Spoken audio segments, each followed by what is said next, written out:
All right, today we're going to build a personal, evidence-based toolkit for managing depression. We'll be pulling from modern medicine, psychology, and even practices with ancient roots like yoga and Ayurveda. The goal, by the end of this, you'll have a really clear roadmap for what an integrated, smart approach could look like. Okay, let's dive right in. So first things first, let's get on the same page. When we talk about clinical depression, we are talking about something way more significant than just feeling sad or having an off day. It's a real medical condition that can fundamentally change how you experience the world around you. And that right there leads us to a really crucial question.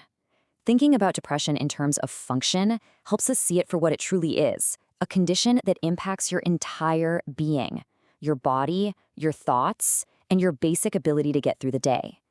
It's a total shift, you see, from just an emotion to a whole state of being. Now, what's so telling about this is just the sheer variety of symptoms. Yeah, we see the low mood and loss of pleasure we'd expect, but look closer. It's also about physical exhaustion, that cognitive brain fog where you can't think straight, and even changes in basic biological stuff like sleeping and eating. This just goes to show how deeply depression can burrow into our physical and mental systems. So, the big question is, what's actually causing all this? Well, modern medicine calls depression a biopsychosocial disorder. I know, that's a mouthful, but all it really means is there's no single smoking gun. Instead, it's this complex web of factors. Your genes, your body's stress response system, your thought patterns, your behaviors, and even your social world all get tangled up together. Okay, so this is absolutely crucial. Knowing when it's time to reach out for help. According to major health organizations like the WHO and NIMH, if these symptoms are hanging around for more than 2 weeks and they're starting to mess with your life, your work, your relationships, your self-care, it's time to talk to a professional. And I really want to stress this. If thoughts of self-harm are there or you just can't function, that's a signal you need help urgently. All right, so what does that professional help actually look like? Let's get into the foundational tools in our kit, focusing on the treatments that are backed by the absolute strongest scientific evidence. And this is a brilliant illustration of the modern approach. It's called a stepped care model. It's not a one-size-fits-all deal. Instead, the intensity of the care gets matched to how severe the depression is.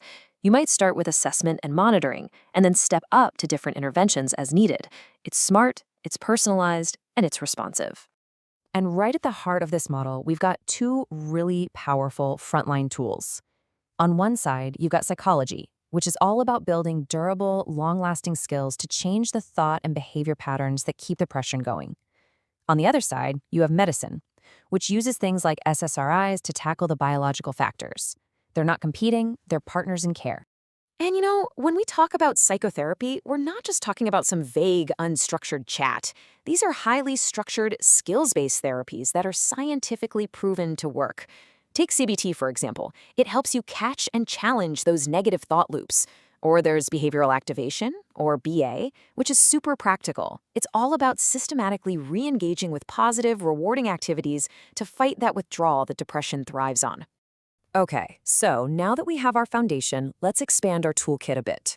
Beyond these core treatments, we can add practices that help build our own resilience and our ability to self-regulate. And one with a really growing body of evidence is yoga. Now, the key phrase here, and it's super important, is adjunct therapy. Yoga isn't being pitched as a replacement for medical or psychological care. Think of it as a supportive practice. It's a tool you can actively use to train your body's stress response, sharpen your focus, and get better at managing your own internal state. And guess what? There's actually some pretty solid evidence to back this up. What we're seeing here are big picture reviews of many studies. And what they consistently find is that practicing yoga can lead to a real reduction in depressive symptoms, especially compared to doing nothing at all. The evidence is what scientists call moderate, but it's consistent, and it points to real, tangible benefits. This is where it gets really interesting for me, the how. How does yoga actually seem to work? Well, researchers think its active ingredients are things like helping you sleep better, cutting down on that repetitive negative thinking we call rumination, and hey, just getting people up and active. Sound familiar? That's because it's hitting some of the exact same targets as our established therapies.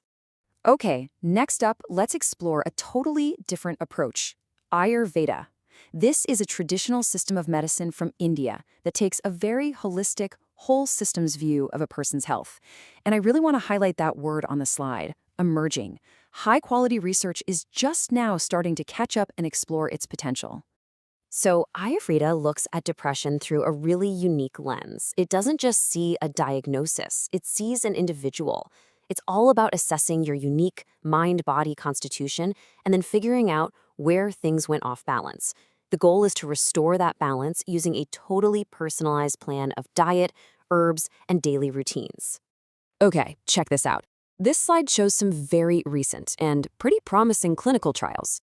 These are high-quality studies that put specific Ayurvedic treatments head-to-head with a common antidepressant.